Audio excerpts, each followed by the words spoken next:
Olá pessoal, tudo bem? Sejam todos muito bem-vindos ao Código da Arena Podcast.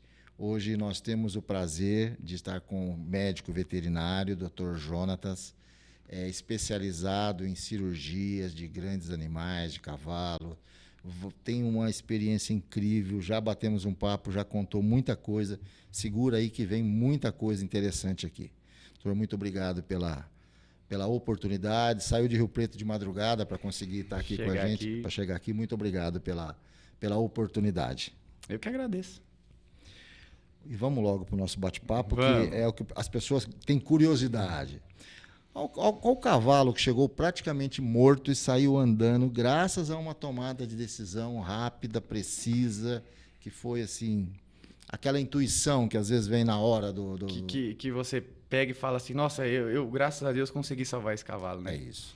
Na verdade, eu tenho uma história de um cavalo, que esse cavalo marcou minha vida desde o início da minha carreira, foi esse cavalo. O dono dele hoje é muito meu amigo, a gente acabou criando uma amizade muito grande. Esse cavalo chamava Titanium. Um cavalo parecido com esse da foto aí, um cavalo castanho, um cavalo forte. E esse cavalo deu uma cólica.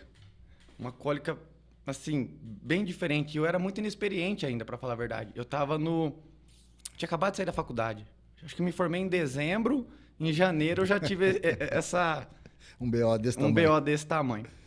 E eu cheguei para atender esse cavalo ruim. Nós começamos a fazer os procedimentos. E, tipo assim, atendimento de cólica, eu hoje padronizo assim, ó.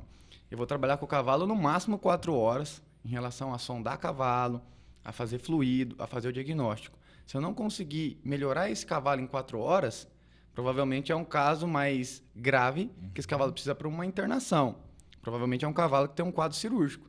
E aconteceu isso com esse cavalo. Eu já estava há 12 horas com esse cavalo, não tinha mais o que fazer, não tinha mais remédio, eu olhava para o lado, não tinha nada, olhava para o outro lado, não tinha nada. E eu falei, vou levar esse cavalo para o hospital. Cheguei no hospital, nunca mais vou esquecer dessa história. Chegou eu e o dono. Um veterinário específico que atendia no hospital palpou esse cavalo e falou assim para o dono, olha, o caso desse cavalo é cirúrgico. Esse cavalo teve um problema grave aqui. Acho que na época ele falou que o cavalo tinha torcido o intestino. E precisa fazer uma cirurgia. A cirurgia, na época, R$25 mil. E aí o dono chegou em mim e falou assim, Jonathan, você acha que compensa fazer essa cirurgia? Aí eu falei, Márcio, você gosta do cavalo? Ele falou assim, cara, eu amo esse cavalo mudou minha vida. Eu falei assim, então opera. Aí ele foi conversar com o veterinário de novo, o cara falou assim, ó, só que eu não garanto nada da vida desse cavalo, pode ser que morra e você gasta esse dinheiro. E aí o cara começou meio que chorar, meio triste, e falou pro outro veterinário assim, mas e se para fazer a eutanásia do meu cavalo, quanto que gasta? R$50 o quilo. R$10 o quilo para fazer a eutanásia do cavalo. Ele chegou em mim e falou assim, Jonathan, R$10 o quilo, dá R$5 mil para eutanasiar o Titânio. O que você me fala? Eu falei, Márcio, quer saber de uma coisa? Vamos levar esse cavalo embora? Se você me dá esses R$5 mil, você não vai gastar nem isso, a gente vai tratar desse cavalo. Você vai me comprar os remédios e a gente vai tratar desse cavalo, porque eu não acho que esse cavalo torceu o intestino. Eu não acho. Esse cavalo está distendendo, mas ele tem uma dor, não é uma dor tão aguda, é uma dor, dá dor e passa. Eu acho que esse cavalo está compactado. Mas o pessoal olhou, eu falei, Márcio, mas todo mundo pode errar. Sim, não tem dúvida. E ele falou assim, então quer saber de uma coisa? Vamos levar esse cavalo embora. Eu fiquei com esse cavalo 5 dias. Foi o meu primeiro tratamento de cavalo com compactação. O que é compactação? O intestino do cavalo, ele é meio que, pensa numa mangueira, e no meio dessa mangueira tem uma bola. Então tudo que está para trás não consegue sair. Então esse cavalo vai distendendo. E eu comecei a fazer um tratamento, porque eu sempre gostei de estudar. E comecei a tratar desse cavalo. No 5º dia, esse cavalo conseguiu defecar e esse cavalo sobreviveu e ficou muito bom e zerou a vida dele. Só que depois de 8 anos, o mesmo cavalo ele teve uma picada de cobra. Olha que essa história é muito legal. Depois de 8 anos que eu atendi o Titânio, o dono dele me ligou, ele estava no ar e falou assim, Jonathan, o Titânio tá com a cara inchada, tá com o membro, com as pernas tudo inchadas, ele tá muito estranho, você pode ir lá ver meu cavalo? Falei, posso, Márcio, vou correr lá. Cheguei lá, esse cavalo tava todo edemaciado, saindo sangue pela venta. Falei, cara, eu olhei naquela região que o cavalo tava, falei, isso aqui é picada de cobra. Cavalo sangrando, pelos poros sangrando. E o cavalo deitado, saía sangue pela venta, assim, ó, mas muito sangue. E eu peguei e liguei pro dono, Márcio, vamos ter que fazer eutanásia no titânio, não tem o que fazer. Ele pegou e falou assim pra mim, Jonathan, eu confio no você, faz o que precisar. Eu nunca mais esqueci dessa história. O cavalo tava atrás de mim, deitado, sangrando pela venta. Eu virei de costa no brete, que eu tava de frente para um brete assim, e ele tava atrás de mim num piquetinho. E eu virei triste, eu acho que eu tava quase chorando aquele dia, porque eu amava esse cavalo também, porque eu e ele já tinha uma história Uma história antiga, né? Uma história antiga. E assim, eu tava puxando os remédios da eutanásia, você não vai acreditar. Eu tava puxando lá a sedação e a lidocaína. A hora que eu puxei a lidocaína, que eu faço intratecal, eu olho pra trás, o cavalo não tá atrás de mim olhando pra mim? Juro por Deus, com a cabeça abaixo, o cavalo levantou lá atrás. Eu tava próximo do brete, esse cavalo levantou. Veio até mim, eu não vi. A hora que eu virei de costas, esse cavalo olhando pra mim com a cabeça baixa. Eu falei, eu vou te falar um negócio pra você. Você não vai morrer e não vai ser eu que vou te matar. Não vou fazer isso. Liguei pro dono dele e falei, Marção, vou te contar, tava puxando eutanásia, esse cavalo tava deitado sangrando lá no piquete. A hora que eu acabei de puxar a lidocaína, esse cavalo veio e fungou nas minhas costas. Eu não vou eutanasiar esse cavalo, não. Ele vai morrer, mas ele vai morrer porque ele tinha que morrer. E outra coisa, ele vai morrer comigo do lado dele. E nisso nós ficamos lá, ele sangrando, eu tentando fazer as medicações que era da minha que eu tinha disponível.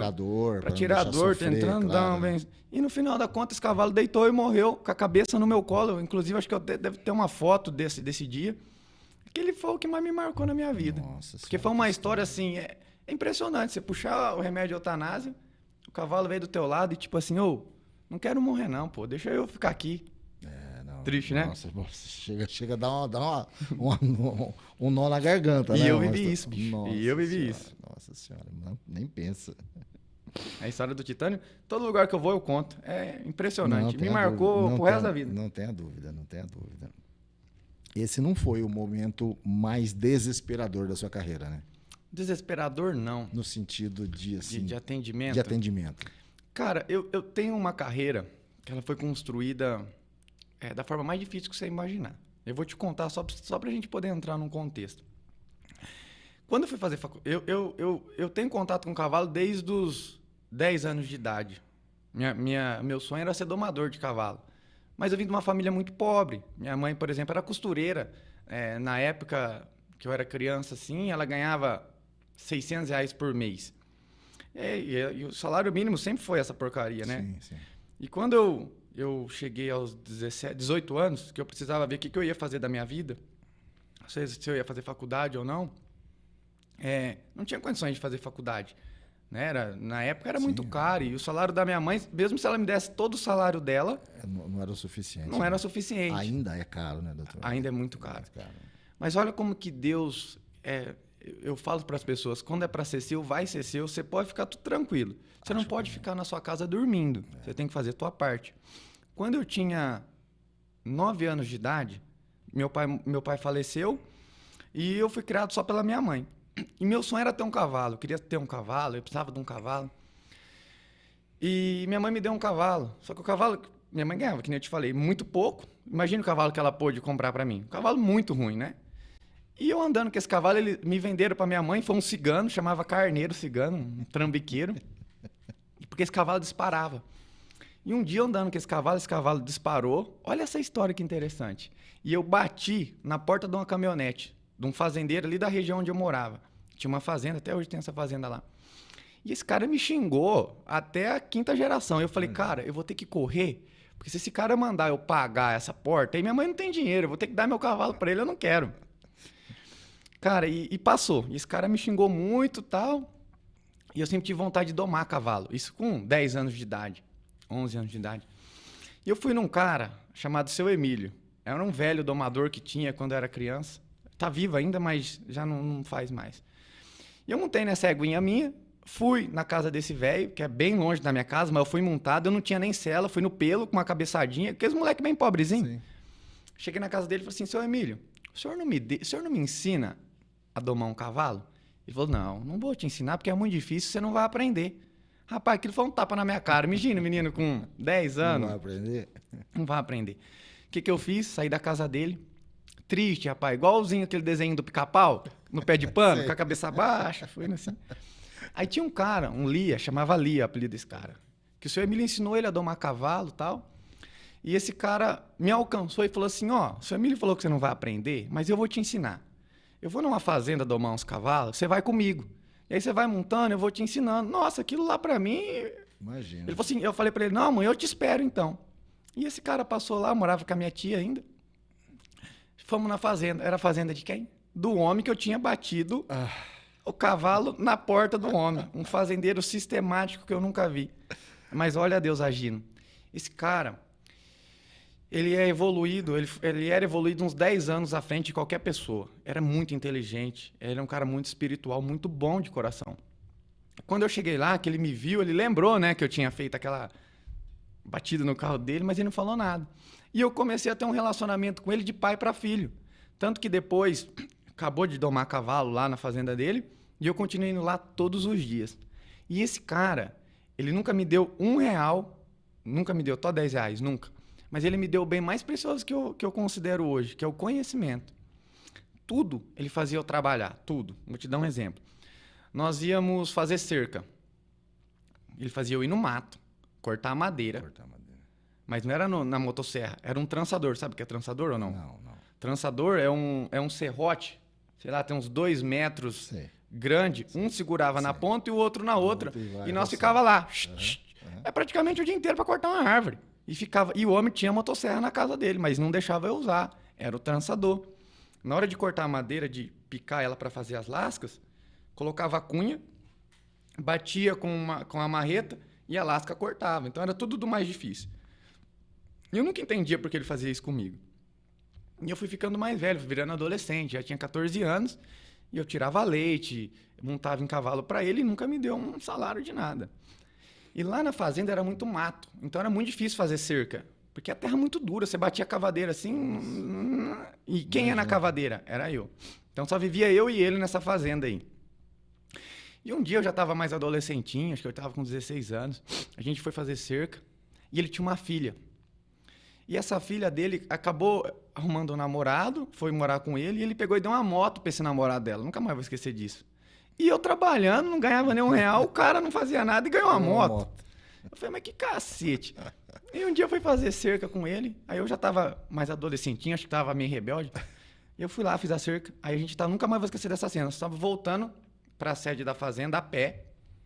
Eu estava segurando o embornal com os pregos, segurando um negócio de arame, uma rodinha de arame, e a cavadeira. E ele segurando outras coisas ali, a gente subindo. Eu lembro que eu passei por uma cerca, eu falei para ele assim, ô Jarbas, eu não vou mais trabalhar com você não. Você não me dá nada, você não me dá um dinheiro, você não me dá nada. Ele era muito sábio, aquele cara. Ele olhou para minha cara, sereno assim, e falou assim, deixa eu te falar uma coisa. Um dia, para você mandar em alguém, você precisa saber fazer. O que eu estou te fazendo hoje, o dinheiro, eu posso te dar dinheiro, mas não vai pagar o conhecimento que eu vou te dar. Daqui a uns anos, você vai precisar mandar nas pessoas. E como que você vai mandar se você não sabe fazer? As pessoas vão te roubar, as pessoas vão te enganar. Então não acha que a vantagem está lá na sede dormindo. Isso aqui vai te preparar para o futuro. Eu falei, cara, eu olhei para a cara daquele cara, falei, o que eu vou falar para esse homem? Baixei a cabeça, fui embora. E aí quando eu tinha 17 anos, a fazenda dele é muito grande e era dentro da cidade. Rio Preto. O irmão dele assassinou ele na fazenda por conta das terras. E aí meu mundo acabou, porque eu tinha ele como uma visão paterna. Então, tudo que você pensar de fazenda, eu fazia. Aí eu falei, cara, o que eu vou fazer da minha vida? Esse homem morreu. Eu não vou ficar aqui nessa fazenda porque não é minha, é dele. Eu preciso fazer alguma coisa. Eu falei assim, o que eu gosto? Eu falei, eu gosto de cavalo. Vou fazer faculdade de medicina veterinária. Eu falei, mãe, eu vou fazer faculdade de veterinária. Ela falou assim, filha, mãe, não tem dinheiro para te pagar. Aí eu fui na minha tia, que era como se fosse minha segunda mãe. Tia, quero fazer faculdade de veterinária.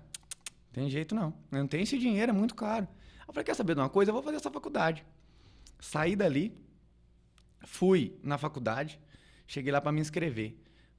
Era uma sala de vidro, na Unirp, eu me formei na Unirp em Rio Preto. Entrei lá e falei para a moça assim, moça, eu quero me inscrever na faculdade de veterinária. Ela falou assim, não, você vai fazer um processinho seletivo aqui? Eu falei, óbvio que eu vou passar, né? Porque todo mundo vai passar em faculdade particular. E aí é R$1.800. Eu falei, tá, mas isso é por quanto tempo? Ela falou assim, não, é R$1.800 por mês. Eu falei, meu pai. Eu falei, moça, pode colocar meu nome aí que eu vou fazer essa faculdade. Aí eu saí de lá, eu lembro que eu cheguei na porta da faculdade assim, coloquei a mão nos meus bolsos, falei, rapaz, Eu não tenho R$1. Minha mãe, se me der todo o dinheiro dela, não vai pagar. O que eu vou fazer? Eu falei, já sei. Vou vender produto de limpeza na rua, porque eu vou conseguir o dinheiro para pagar a faculdade. E esse Jarbas, a filha dele, a Jéssica, tinha conhecido tava namorando um cara chamado David. Ele tinha... ele vendia produto de limpeza na rua. Uhum. E eu cheguei nele e falei assim, você não me deixa vender produto de limpeza? Eu vou vendendo, eu recebo e eu te pago. Ele falou assim, não. Eu falei, David, me ajuda, eu não tenho dinheiro, preciso fazer faculdade, não sei o que tem. Ele falou assim, então monta uma carga aí e você vai vendendo, você me paga. Eu falei, mas tem outro problema. Qual? Eu também não tenho carro. Ele falou assim, mas você não tem nada. Eu falei, eu não tenho nada, moço. Tem vontade. Tem vontade. Né? Eu já tinha com 18 para 19 anos. Aí ele falou assim, então vamos pegar aquela pampa do Jarba, que é o que tinha sido morto, e você vai trabalhar com ela, você vai fazer uns corre com ela. Eu comecei a trabalhar, então eu ia em porta, parava o carro, batia a palma, ia vendendo produto de limpeza na rua para a mulherzada na rua, vamos comprar, blá. E à noite eu ia para a faculdade. Chegava na faculdade morto. Então, dentro desse processo, o primeiro dia que eu entrei na faculdade, eu já sabia exatamente o que eu iria fazer daqui 10, 20 anos. Eu falei, eu quero ser veterinário de cavalo. Não importa se eu passar fome, não vai ter acordo, eu vou fazer isso. E aí chegou uma fase na minha vida, que eu vou te contar essa fase, que muitas pessoas, como o mundo hoje está muito assim, mimimi, é complicado, mas eu, desde o segundo ano de faculdade, comecei a atender cavalo para as pessoas. Porque eu vendia produto de limpeza. Então, se eu fosse lá atender um cavalo para você e você me desse R$100, era melhor do que eu ficar o dia inteiro na rua batendo palma para tentar vender produto. E eu lembro um dia aquele dia eu descobri que eu tinha vocação mesmo. Eu estava no 3º ano de faculdade. Um cara me ligou, meu apelido é Pururuca, né? Ele falou assim, Pururuca, eu tenho um cavalo aqui, o Apache. Esse cara até hoje é amigo meu, e inclusive esse Apache depois morreu também, na minha mão, com uma fratura em carpo, mas foi antes.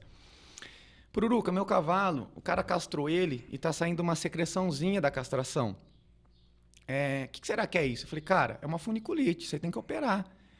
Ele falou assim pra mim, mas você opera isso? Eu falei, lógico que eu opero. Tô cansado de operar isso, nunca nem tinha visto. Mas como eu já tinha estudado muito, porque eu nunca estudei matéria... Eu ia pra faculdade porque eu era obrigado, mas eu nunca estudei sobre cachorro, sobre nada. Eu só estudava sobre cavalo porque era o que eu gostava. E ele falou assim, mas quanto você me cobra pra fazer isso? R$1.000. Hoje, no valor de hoje, seria uns R$4.000. Eu falei, vou cobrar caro? Pensei rapidinho, porque esse cara vai falar pra mim não ir. Aí ele pegou e falou assim pra mim, pode vir no sábado. Isso era uma terça. Eu falei, e agora, meu Deus? Como é que eu vou arrumar tudo? O que eu vou fazer, cara? Que eu fui entrar nisso? Aí eu falei, não, mas eu vou. Cara, aqueles da terça até o sábado eu estudei muito. E eu não achava, eu não sabia onde procurar artigo. E sem querer eu achei um livro de um cirurgião americano, né, dos Estados Unidos lá, chamado Auer. É o pai da cirurgia veterinária. Mas eu não conhecia esse cara. Eu descobri o livro dele. Aí eu peguei um capítulo do livro que era sobre funiculite. Era em inglês, eu não sabia ler inglês. Então aquilo ali, antigamente não tinha facilidade de hoje. Não tem dúvida. Eu fui digitando e fui traduzindo aquilo, frase por frase, porque no Google Tradutor antigamente, você poderia colocar um parágrafo. Você não poderia colocar mais de um parágrafo, porque ele não traduzia. E fui traduzir aquilo, estudei isso. Não sabia anestesiar cavalo, porque a faculdade também não ensina. A faculdade não ensina o estudante a trabalhar. Não ensina. Estudei sobre anestesia. Chegou no sábado. Você sabe qual que era o meu equipamento? Eu tinha uma caixinha cirúrgica do 1º ano de faculdade, que todo mundo tem. Uma caixa de bateria. Existe aquelas caixinhas de bateria, que é onde você guarda a bateria. Eu achei aquilo num lixo, não lembro onde eu achei, e eu falei, não, isso aqui é minha caixa de atendimento. Então eu colocava dentro minha caixinha cirúrgica, e coloquei umas anestesias ali que eu sabia que precisava. E eu cheguei para operar esse cavalo. O Leandro falou assim para mim, ô Pururuca, mas você já operou isso mesmo? Cara, eu falei, rapaz, Leandro, já operei. Eu nunca nem tinha anestesiado o cavalo. Aí, cara, eu cheguei, comecei a anestesiar esse cavalo. Esse cavalo entrou em plano anestésico. Esse cavalo deitou. Mas como eu já tinha estudado, eu sabia quais seriam os próximos passos de tudo. Aí, na hora que eu fui operar esse cavalo deitou, eu coloquei ele em decúbito dorsal. Você pode fazer uma enquete. Que aluno do 3º, do 2º ano dá conta de operar um cavalo e anestesiar um cavalo sozinho? Nenhum. Pode fazer uma enquete. Ninguém consegue. Porque, primeiro, tem medo. Segundo, não tem confiança. Terceiro, não quer estudar. Eu, na verdade, eu era o contrário. Eu sofria muita pressão, porque eu precisava pagar a faculdade. Eu tinha coragem, que talvez hoje eu não teria, porque eu precisava daquele dinheiro. E eu estudava demais. Eu falei, então tem tudo para dar certo. A hora que eu deitei o cavalo em decúbito dorsal, que é decúbito dorsal? Ele com as pernas viradas para cima. A hora que eu comecei a degermar ali, que é fazer antisepsia da região, que eu peguei o bisturi na mão, eu operei o cavalo sozinho. Falei, caramba, mas eu não sentia que era eu operando o cavalo. Eu sentia que era alguma coisa muito maior que eu operando o cavalo. Porque eu nunca tinha feito aquela cirurgia. Como que eu abri o cavalo? Como que eu achei o cordão espermático todo inflamado com pus? Como que eu tirei aquilo? Foi automático. A hora que eu abri esse cavalo, eu fiz a cirurgia no automático. Parecia que eu fazia aquilo fazia muitos anos. E aí o que me marcou foi que a hora que esse cavalo levantou, como eu cobrei R$1.000, o Leandro foi contar as notas de 100. A hora que ele me deu o dinheiro, eu falei, caramba, o que minha mãe demora 30 dias para ganhar, eu ganhei o dobro em 30 minutos. Falei, não, é isso que eu vou fazer. Vou operar cavalo. Então, aquilo lá já foi a minha confirmação. Então, de lá para cá, eu atendi muito cavalo, errei muito, acertei muito. Só que isso me preparou para o que estava por vir para mim, que eu não tinha esse conhecimento, o que eu ia me tornar, o que eu ia virar e como que eu ia ser de profissional. Mas aquilo foi me moldando. Então, eu nunca tive nada fácil. Foi tudo muito difícil. Eu nunca tive um veterinário por trás de mim que falasse assim, ó, vem cá que eu vou te levar. Eu vou te ajudar. Eu vou te indicar um cliente, Ninguém nunca me ensinou. Sabe como que eu aprendi a cirurgia? Eu vi um cara operando, como é muito aluno, o cara estava operando 5 metros para lá, eu ficava na ponta do pé, vi o cara operando, e eu falava assim, rapaz, eu vou imaginar que eu estou operando no lugar dele. Então, os passos que ele fazia, eu ficava muito concentrado, pensando, nossa, é eu operando lá, onde que eu posso errar? Tá. Então, eu aprendi uma cirurgia só de olhar. Eu olhava o cara de longe, mas eu me imaginava me operando no lugar dele para não ter erro. E assim que eu comecei a operar, lógico, as primeiras cirurgias não foram as melhores, eu errei muito, mas sempre cheguei no resultado. Nunca falhei numa cirurgia. Mas com o tempo, depois fui fazendo pós-graduação, Deus foi abençoando. Pra você ver que legal, quando eu me formei, eu tinha só a caixinha de bateria, lembra que eu te contei? Uhum. Meus amigos tinham ultrassom, aparelho de radiografia, carro, tinha tudo, eu não tinha nada.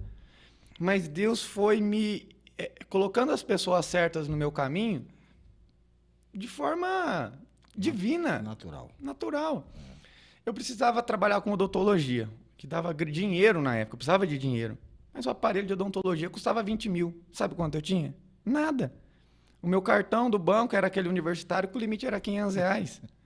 E se você falar assim, você tem R$30? Não tinha. E aí, um cara... Hoje esse cara é meu amigo, chama Alex. Ele trabalha numa empresa. Ele estava vendendo uma traia de dente. Eu nem conhecia esse cara. Eu cheguei na casa dele e falei assim, me vende essa traia. Ele pegou e falou assim, cara, acho que eu quero 12 mil. Eu falei assim, não tem. Eu posso me faz 12 pagamentos de 1.000. Ele falou assim, você tá maluco? Eu nem te conheço. Eu falei assim, eu te dou 12 cheques. Ele falou assim, não, se você me der 12 cheques, eu vou te vender esses equipamentos. O que eu fiz? Eu saí lá da casa dele. Fui no meu banco, que era o Banco do Brasil, conversei com a gerente, falei, eu preciso de 12 folhas de cheque. Ela falou assim, não existe essa possibilidade. Sua conta é universitária, você vai fazer o quê com o cheque? Falei, você não está entendendo, eu preciso de 12 folhas de cheque, porque eu preciso comprar esse equipamento. A mulher não queria me dar as folhas de cheque. Falei, moça, pelo amor de Deus, só me dá 12 folhas de cheque. Com muito custo, chamou um, chamou outro, me deram 12 folhas de cheque. Eu fiz lá 12 pagamentos de R$1.000. Era muito dinheiro. Eu falei, meu pai, como é que eu vou pagar isso? Que Deus abençoe. E aí eu consegui, nunca atrasei R$1 para esse cara, sempre consegui cobrir o cheque, não tinha cliente nenhum. A partir do momento que eu comprei o equipamento, os clientes foram aparecendo, eu fui dando passo conforme eu conseguia, mas Deus foi me recrutando as coisas. Tudo que é seu, acha uma maneira de chegar até você. Chegou até você, né? Então, assim, e muitas das vezes eu entendo exatamente o que você está falando. Eu trabalho com fotografia há muitos anos. Eu tenho mais de 60 anos, trabalho com fotografia faz mais de 40. Né? Minha fotografia sempre foi publicitária. Eu nunca trabalhei com evento, não é exatamente o tipo de foto que eu gosto. E às vezes eu venho da época do antes do digital. Eu venho da fotografia analógica. As né? máquinas de... Máquinas grandes e tudo. Eu botei na cabeça que eu queria fazer um curso na Suíça, em 1996, que não tinha, eu não falava o francês, eu não tinha nem, o curso era em francês, não tinha tradutor, não tinha celular que traduzia, não tinha nada. Eu me preparei durante 1 ano e pouco aqui, fui sozinho, enfiei a cara, fui lá, morava em Rio Preto nessa época. Fiz o curso, foi excelente, mas numa dificuldade financeira. Nessa época meu pai pôde me ajudar um pouco, mas assim, muito sofrido, muito lutado, muito assim, foi 1 ano de preparação, porque eu botei na cabeça que eu queria fazer aquilo. E todas as vezes que eu subia na câmera, porque era uma câmera grande que a gente fotografava, às vezes tinha que ir numa escada, fotografava móveis, ambientes grandes, salas, quartos, eu me sentia exatamente como você está falando aí. Aquela inspiração de você falar assim, não, eu tenho que fazer assim, aquela luz não está certa, essa luz está errada aqui, porque a gente não tinha a pré-visualização que a gente tem hoje. Você pega uma câmera digital, você faz um clique e não custa nada, você já sabe que está pronto. Antigamente não tinha isso. Você tinha que fazer uma foto, mandar o filme para São Paulo, porque a gente fotografava em positivo. Eu mandava o filme para São Paulo, eu só sabia se estava pronto 1 semana depois. E o cliente já tinha ido embora, desmontado o móvel. Eu não podia errar. Não podia errar. Então, assim, era exatamente isso. Então, você ficava, você olhava, você falava, não, eu vou fazer um assim, assado, vou acertar. E essa coisa vai chegando. É uma intuição tão forte, é uma comunicação tão... É o que você falou. É espiritual isso não aí. É da gente. Não é da gente. É uma energia, é uma força, é uma comunicação que você fala assim, não, isso não é meu, porque eu não sei isso. Eu estudei, eu conheço, mas... saber fazer, eu ainda não sei fazer. Eu vou aprender a fazer agora. É exatamente igual a tua primeira cirurgia. Aliás, o Leandro vai escutar você falando, ele sabe dessa história? Ele sabe dessa história. Ele não vai descobrir agora, não. Não, ele sabe. O que o público nunca imagina que acontece nos primeiros 10 minutos de uma emergência equina. Ou seja, o cara teve um problema e ele ainda não te ligou. Ele ainda não sabe o que ele vai fazer. Não estamos falando de emergência, o cavalo pode ter quebrado a pata, enfim, uma cólica, uma coisa assim. O que não passa na cabeça da maioria das pessoas que ele pode fazer, que pode ajudar ou prejudicar? O que acontece na realidade? Às vezes, isso ainda tem muito. O cara ele tenta economizar no que não pode. Vou te dar um exemplo. Numa emergência, o cavalo fraturou uma perna ou o cavalo está com cólica. Às vezes as pessoas elas preferem ir numa casa agropecuária, ligar numa casa agropecuária, pedir um remédio que o cara do balcão ele não é veterinário, ele não sabe o que ele vai te prescrever. Ele vai te mandar algum remédio que ele está habituado ali no balcão. Sim. Então é onde as pessoas perdem tempo e é onde às vezes o cavalo morre, por elas tentarem automedicar o cavalo. Então é uma economia boba. Por exemplo, eu falo, cavalo com cólica. Cavalo que rasgou a cara, com laceração. Cavalo que está com mal-estar, o cavalo está caindo. Você não pode hesitar. Né? Isso é real. Mas eu quero entrar com você num debate legal. Eu acho que hoje a medicina veterinária está perdendo e está perdendo muito. Hoje as pessoas preferem procurar um prático, um cara que é um peão de fazenda, que às vezes aprendeu alguma coisa, do que chamar um médico veterinário. Sim. Sabe por quê? Por conta da arrogância. Sim. Por conta de achar que é Deus. E, na verdade, a medicina veterinária ela está perdendo para ela mesma. Hoje, para você conscientizar uma pessoa no Instagram, você tem muita dificuldade. Porque os próprios veterinários te inibem de explicar o básico. Vou te dar um exemplo. Se eu for ensinar você a fazer uma injeção intramuscular, para a classe veterinária, isso é a morte. Ah, mas você está ensinando o cara a aplicar uma injeção intramuscular? Óbvio. Por quê? Porque se eu não explicar, eles vão fazer do mesmo jeito. E quem que vai pagar o pato? É o cavalo. Quando você ensina o cara a trocar uma agulha, quando você ensina o cara a usar uma seringa descartável, que para a grande maioria dos veterinários isso é inadmissível, porque a gente está ensinando uma pessoa leiga a aplicar a injeção, eles não estão entendendo que elas vão aplicar do mesmo jeito. Então, antes aplicar sabendo a forma correta do que fazer errado. E quem paga é o pato, é o cavalo. Então, eu acho que hoje, a medicina veterinária, a gente é muito inibido pelo conselho de poder orientar as pessoas de forma natural. Porque o conselho da medicina veterinária hoje, ele pega no pé do médico veterinário, mas ele não pega no pé do prático, do cara lá que vai lá e opera um cavalo sem anestesia. Que o cara vai castrar um cavalo, amarra 2 cordas, puxa e corta o testículo do cavalo sem uma anestesia, no canivete. Entendeu? Isso é muito prático. Então, mas só que isso, a gente não tem uma fiscalização para isso.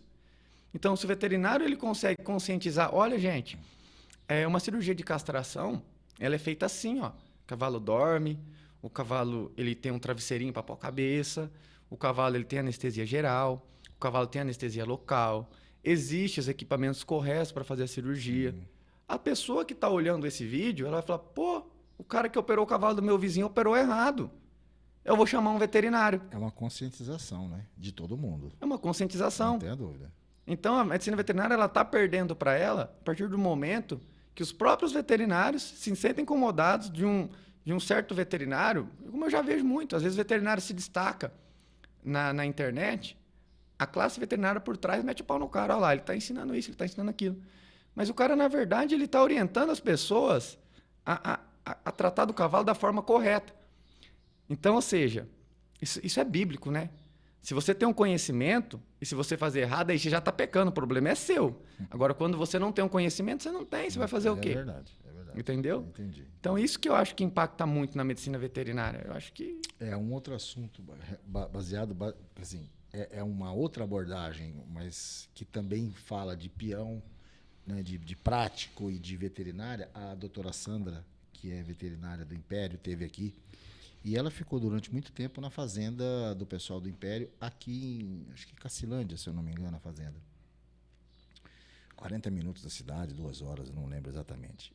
E ela era a única mulher no meio de uma peãozada. Então, assim, diz que no começo ela teve muito problema, porque quando ela chegava como veterinária e falava para o peão que estava acostumado a fazer de determinada maneira, a resistência, né? Então, essa coisa de levar a informação, ela também vai quebrando esses paradigmas, né? Que é o que a gente está fazendo aqui, é levar a informação para as pessoas de como é a maneira correta, de como deve ser feito, a sua opinião, a opinião do outro, para que as pessoas vão formando a sua própria opinião e não saiam fazendo de qualquer maneira, né? Então, eu acho que é importante a gente, sim, divulgar, é importante, sim, a gente, na medida das nossas pernas, levar essa informação para as pessoas, né?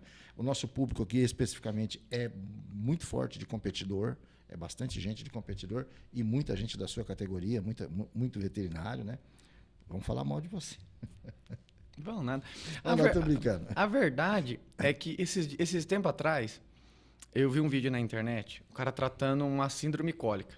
O cara foi no mercado, isso ele falou, ele postou um vídeo, ele foi no mercado, comprou uma mangueira, enfiou no reto do cavalo, pegou uma garrafa de 2 litros, misturou umas tranqueiradas lá dentro e colocou na internet que ele tratou cólica do veterinário, que ele tratou a cólica do cavalo, que o cavalo sobreviveu. E que não precisava chamar um veterinário, porque o veterinário, ele como é que chama? Quando você exturca as pessoas. O veterinário... Eu senti... Cara, na verdade, eu senti aquele cara... que ele gosta do veterinário, mas ele é frustrado. Sim. Mas o que mais me chamou a atenção é as pessoas comentando no vídeo dele. Nossa, que tratamento perfeito. Olha, isso sim que resolve cólica. O veterinário não sabe de nada. Eu falei, cara, olha a desinformação. Pois é. Mas aí o CRMV não vai lá cobrar o cara que está tratando cólica enfiando uma mangueira no reto. Mas ele propaga essa informação. Então, qual que é a função do médico veterinário? É propagar a informação correta. Sim, que vai salvar a vida. Eu não estou falando para o cara ensinar tratamento na internet. Que fique bem claro. Não quero que você ensine o tratamento. Mas ensine, mostre para a população a forma correta de se fazer tal procedimento. Sim. Então, vai tratar uma cólica, não é enfiando uma mangueira de jardim no cavalo, não é jogando óleo no reto do cavalo, entendeu? Mas as pessoas que viram o vídeo desse cara, que não foram poucas, estourou, viralizou, concordando com ele, achando... E quantos cavalos não vão sofrer por causa disso? É isso aí. A gente estava nesse trabalho nosso no Flívio, eu tive alguns dias da minha oficina de fotografia. E ontem, especificamente, eu estava auxiliando outras oficinas, e a oficina que eu estava era de primeiros socorros, massagem cardíaca. Então, o pessoal do Senac, da parte de enfermagem, ensinando a salvar um bebê, massagem cardíaca até chegar ao SAMU. Eu abordava as pessoas exatamente, viu? Olha, 5 minutos, pode salvar uma vida. Rapaz, parou um monte de gente, e engraçado que a maior parte das pessoas que pararam foram jovens. As pessoas de mais, assim, de meia idade para cima, não, eu já fiz lá no meu, ou seja, acha que já sabe. Mas a moçada querendo saber, eu vou ser tio, minha avó, Então, assim, cara, é informação. É informação que pode salvar uma vida. Pode salvar. É a informação que a gente leva que pode salvar o teu cavalo ou pode matar o teu cavalo. É aqueles primeiros segundos, que é o que estava no começo da nossa pergunta aqui, é aquele primeiros minutos que faz a diferença. O menino contando para mim, ele é enfermeiro na emergência na Santa Casa, e ele é professor, que o pai salvou o filho, uma criança, acho que de 4 anos, que caiu na piscina numa festa. E ele ficou durante 4 minutos fazendo massagem cardíaca na criança, até o SAMU chegar. E a criança não teve lesão, a criança não morreu, não teve um problema, porque essa massagem cardíaca oxigenou o cérebro dessa criança, e essa criança não teve nada. Olha a importância da informação. Essa pessoa foi informada, e se não fosse informada? Essa criança tinha morrido. Era os 4 minutos que ele pôs no carro para levar até a Santa Casa, poderia ter morrido ou ficado com sequela pro resto da vida. Por isso que esse assunto que nós estamos conversando é importante. Às vezes, você dando uma orientação pela internet, o cara salva a vida de um cavalo. Não entendo. O cavalo com cólica, você mostrando na internet, não deixa o cavalo deitar. O cara vai lembrar daquilo, nossa, meu cavalo não pode deitar, por quê? Pode ocasionar uma torção, esse cavalo vai ter uma complicação muito maior. Só estou falando, não deixe o cavalo deitar. Sim. Não é uma coisa, não estou tratando de cavalo de ninguém, mas é uma orientação que serve para todos os casos. Geral, né? Geral. Não tenha dúvida. O cavalo está com cólica, não deixe o cavalo deitar. Às vezes as pessoas não sabem disso. E como que elas vão descobrir? Quando grandes nomes da medicina veterinária começarem a orientar as pessoas, sem ego. O veterinário tem muito ego. Porque fulano... Tudo bem, o cara está ensinando alguém. Ensina você também. É um ciúmes besta, né? É ciúmes. É ciúmes. Ou eu vou mais longe. Pode ser uma inveja. Sim, Por também. quê? Porque a pessoa está lá, ela tá crescendo, ela está fazendo, e você não está fazendo nada. Você está estrito no seu mundo. Então, isso é polêmico. Eu devo ou não conscientizar as pessoas pelo Instagram? Minha opinião, você deve. Você não pode passar tratamento, você não pode consultar cavalo, você não pode dar receitas por Instagram. Sim, claro. Mas a orientação técnica, você deve. Como eu acabei de explicar. Vamos ensinar a fazer uma injeção intramuscular? Não posso, porque... O cara vai fazer. E vai fazer errado. Entendeu? E vai pegar no lugar errado. Vai pegar um nervo, o cavalo vai mancar? Ou vai fazer uma injeção fora da veia e o cavalo vai ter uma necrose muscular ali por conta de uma injeção feita errada? Por quê? Porque aprendeu errado. Então não custa nada pra gente orientar as pessoas. Sim, sem dúvida. Essa é a minha opinião sobre esse assunto que nós estamos conversando aí. Doutora, qual cavalo mais caro? Eu sei que é muito difícil, às vezes, a gente falar de preço de cavalo. Eu não vou perguntar nem dono, porque às vezes a pessoa... as pessoas têm um certo receio de falar preço de cavalo. E quanto ele valia, se é que pode falar, se é que... Posso. Esse caso me marcou também. Eu cheguei para atender um cavalo no Aras. O cavalo era uma égua, essa égua já estava mais magra. E eu fui, na verdade, para atender vários cavalos nesse Aras, e essa égua estava no meio. Só que a hora que eu fui atender essa égua, eu vi que o pessoal estava meio melindroso com essa égua. O pessoal veio me olhar, atender, e nisso chegou o dono. Ele falou assim: doutor, o senhor já atendeu meus cavalos aqui, mas deixa eu te falar, eu paguei muito caro nessa égua. Eu paguei praticamente R$1 milhão nessa égua. Eu olhei para a égua, olhei para o cara e falei: rapaz, mas esse cara pagou R$1 milhão nessa égua? Aí ele falou assim: eu queria que o senhor tivesse um pouco mais de atenção. Eu olhei para ele e falei assim: ô fulano, sua égua, para mim, é a mesma coisa que um cavalo de R$2.000. Não vai mudar nada. Tem o mesmo sistema, é o mesmo animal. Provavelmente ela tem um valor zootécnico mais agregado nela, mas o cavalo é cavalo. Eu não sou um mágico. O que eu puder fazer, eu vou fazer dentro das condições que ela me permitir. Mas a gente não pode esquecer que é um cavalo.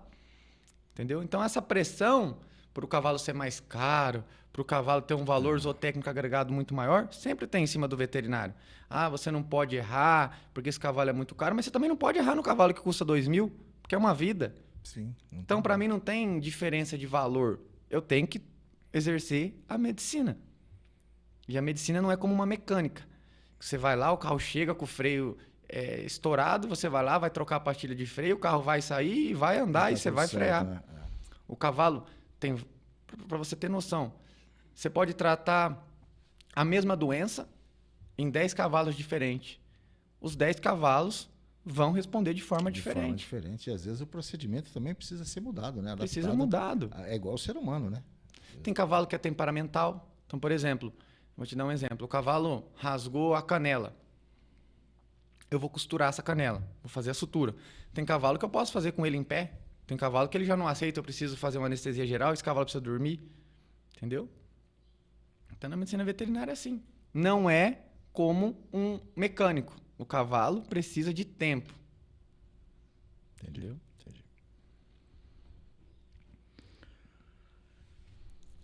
Quanto custa, na prática, um erro de 5 minutos em uma emergência? Quanto custa na prática? É aquele camarada que está ligado com a pergunta que a gente estava fazendo aqui antes, no sentido de que é aqueles 5 minutos que ele deixou de ligar. A gente não precisa a gente nem falar em dinheiro, né? Aqueles minutos que ele deixou de ligar para ligar para o prático ou para o cara lá Custou a vida do cavalo. Custou a vida do cavalo. Custou a vida do cavalo. Eu já atendi vários casos assim. Vários. Primeiro o cara, ele tenta fazer o que ele acha que é certo.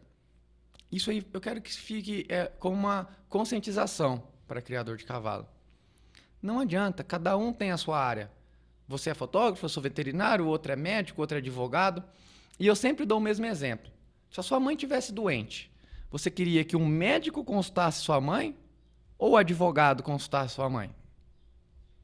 Claro. Óbvio, o médico. Sem dúvida. Então, nessas horas de atribulação, às vezes até por daí que surgiu o convênio, né? Porque o que acontece com o cavalo? Ele nunca vai falar para você, eu vou ficar doente. Sabe quando o cavalo fica doente? A hora que o cara tá mais apertado, a hora que o cara tá sem condição financeira, geralmente num sábado à noite, é onde o cavalo tem cólica, é onde o cavalo se rasga no arame, é onde o cavalo se machuca. E o cara não tem condição financeira. Então, eu até entendo as pessoas. Nossa, cara, eu não vou ter dinheiro para chamar um veterinário porque é muito caro, então eu vou tentar do meu jeito. Só que esse tentar do seu jeito, você provavelmente gastou o que você iria gastar com o atendimento de um veterinário. E muito mais. E não teve o resultado, e o teu cavalo pode morrer, seu cavalo pode ficar com uma cicatriz muito feia. E depois ainda talvez tenha que voltar procurar o veterinário. Sempre morre no veterinário. É isso. Entendeu? Não tem muita mágica, não né? Tem mágica. Não tem mágica. Vai morrer no veterinário. Vai morrer no veterinário, não tenha dúvida. Então, o que é mais fácil? Cara, conversa. Olha, eu tô sem condições agora, mas eu posso acertar dessa forma, eu posso fazer assim. Entendeu? Quem vai sofrer menos é o cavalo. Sim, não tenha dúvida. E procura o atendimento correto, né? Emergencial. Emergencial, né? Olha o que aconteceu comigo uma vez.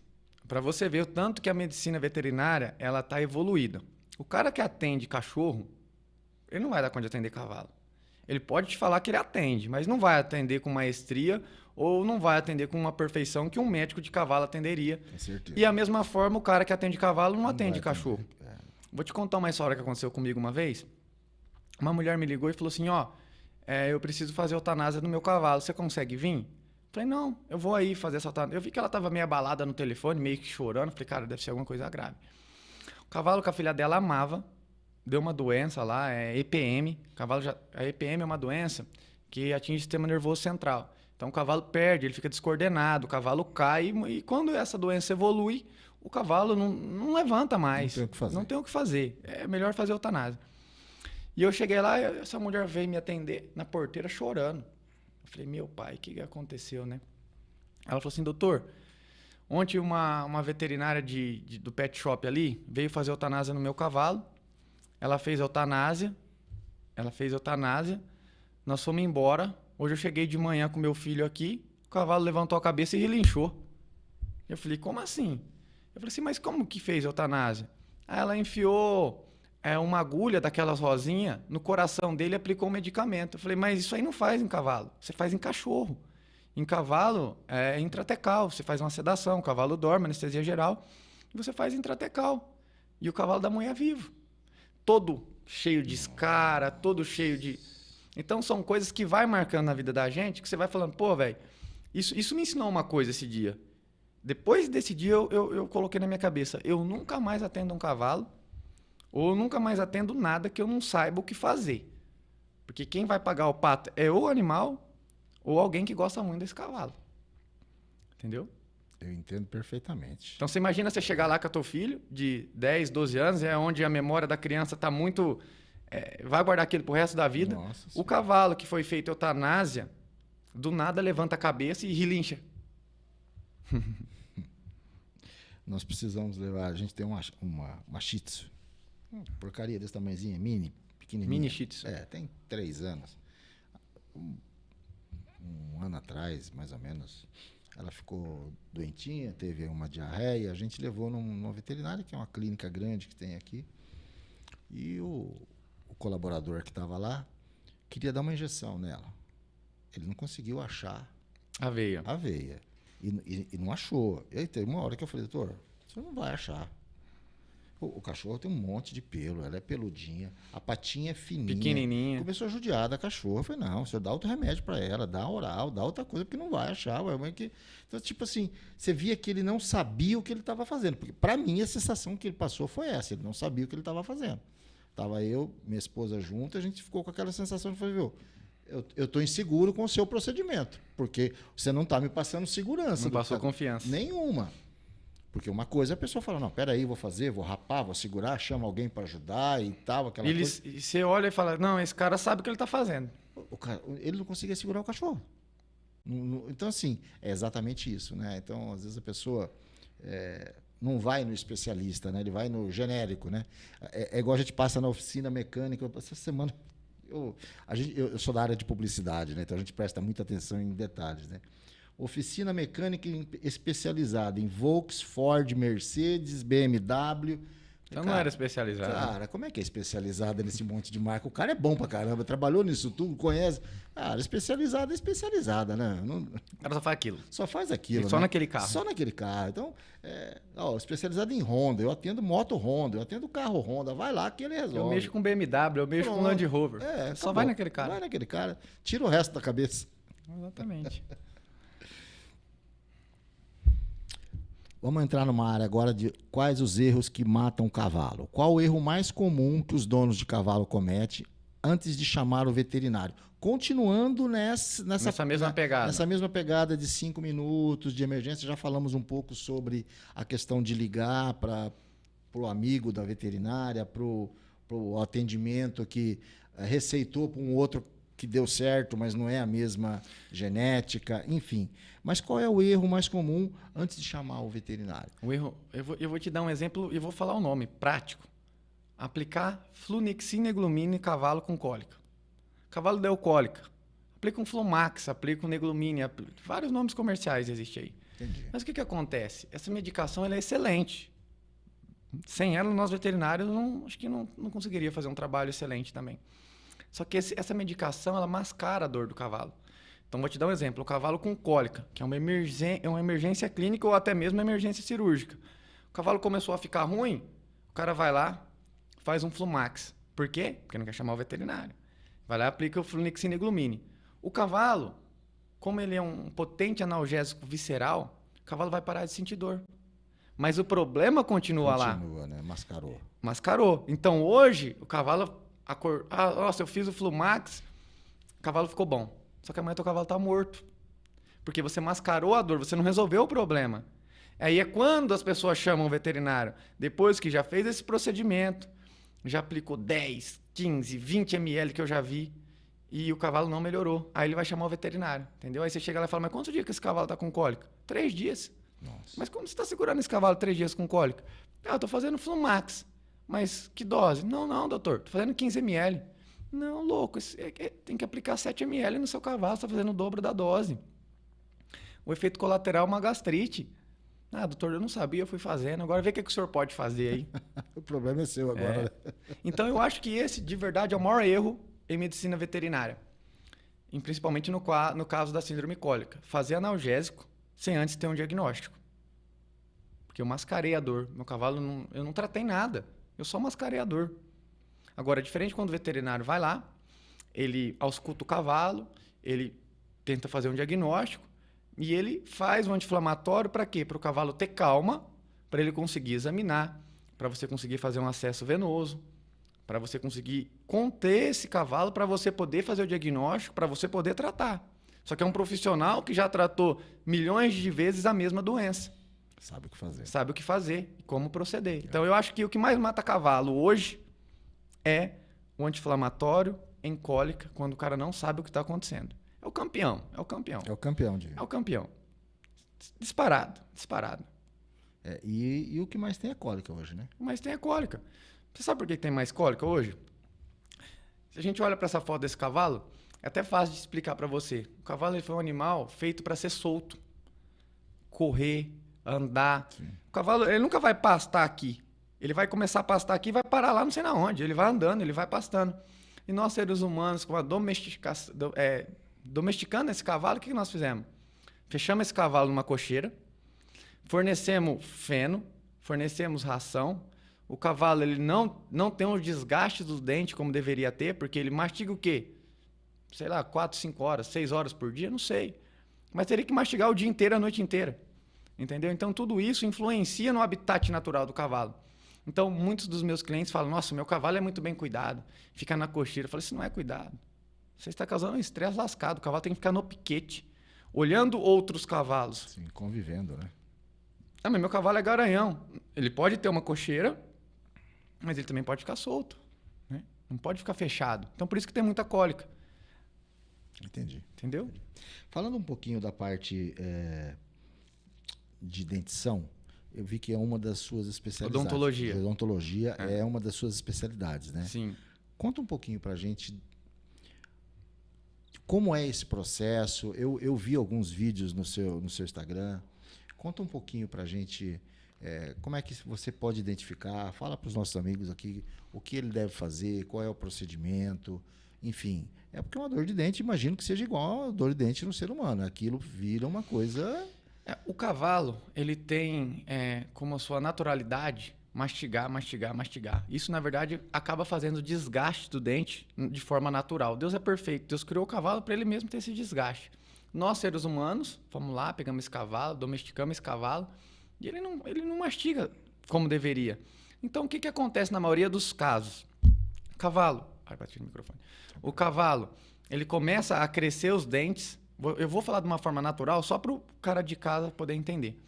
O cavalo ele começa a crescer os dentes para o lado de fora, certo? Isso vira como se fosse uma navalha. Se você vê a boca do cavalo por dentro, quando você abre a boca do cavalo, que você cede esse cavalo, coloca o abridor de boca, abre a boca desse cavalo, eu falo para meus clientes assim, passa a mão aqui. Eu falo desse jeito, passa a mão entre o dente e a bochecha. A hora que o cara coloca a mão, alguns cavalos cortam o dedo, porque vira uma faca de serra, aquelas facas de pão, daquela forma. Então, como que eu consigo observar isso? Na verdade, observando o cavalo. Então, para o pessoal de casa entender, observa seu cavalo comendo. Às vezes ele está fazendo a mastigação. Tá? A mastigação do cavalo, ela não é somente lateral assim. Então, o cavalo ele abre a boca, ele faz esses movimentos assim, ó. Esses movimentos, ó. Tá? Então, ele abre, ele fecha. Não é uma mordida lateral igual do ser humano. Que não, não, na verdade, o ser humano é vertical, né? Uhum. A do cavalo ela é assim, ó. Tá? Então, ele vai raspando os dentes. Então, o que acontece? Observa seu cavalo comendo. Às vezes, o cavalo está mastigando, é muito, muito legal isso com o feno. Você dá o feno para ele comer, ele começa a mastigar. Na hora que ele começa a mastigar, ele gospe o feno. Aí ele come de novo. Aí ele gospe. Aí ele come de novo. Então, isso é uma forma óbvia que o cavalo está com problema de dente. Ou quando você vem aqui, palpa seu cavalo, você consegue sentir as pontas para o lado de fora. Do lado de fora. Pra você ver o tanto que é agressivo. Cavalo. Uma vez eu atendi um cavalo. Isso é legal o pessoal saber. Cavalo manso, que do nada começa a brigar com a bridão, começa a chacoalhar muito a cabeça, o cavalo começa a pular. Uma vez eu fui atender um cavalo, eu não lembro o nome, esqueci o nome desse cavalo, mas o cavalo era muito manso, do nada o cavalo começava a pular. Eu falei pro dono dele, chama Zé Mi. Falei, ô Zé, esse cavalo tá com problema de dente. Não, ele é aqueles nordestino arretado mesmo, chucro. Não, isso não existe, não. Eu falei, Zé, então vamos fazer o seguinte, eu vou tratar do teu cavalo. Se eu abrir a boca dele e não for dente, você não precisa me pagar R$1. Ele falou assim, então pode vir. Ele fala do jeitão nordestino. Cheguei lá, a hora que eu abri a boca do cavalo, aqui no céu da boca, tinha um buraco desse tamanho assim, ó. Nossa.